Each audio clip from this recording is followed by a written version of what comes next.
മൂന്നാറിൽ വന്യജീവി ആക്രമണം അവസാനിക്കുന്നില്ല. കടലാർ ഈസ്റ്റ് ഡിവിഷനിൽ പ്രദേശവാസിയായ ജയശങ്കരന്റെ പശുവിനെയാണ് പുലി ആക്രമിച്ചത്. മുമ്പും ഇതേ പശു പുലിയുടെ ആക്രമണത്തിന് ഇരയായിരുന്നു. ഗുരുതരമായി പരിക്കേറ്റ പശുവിന് ചികിത്സ ലഭ്യമാക്കി.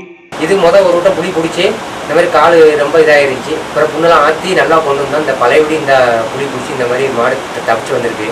எங்களுக்கு இதை வச்சு தான் நாங்கள் அஞ்சு பிடிக்கிறது.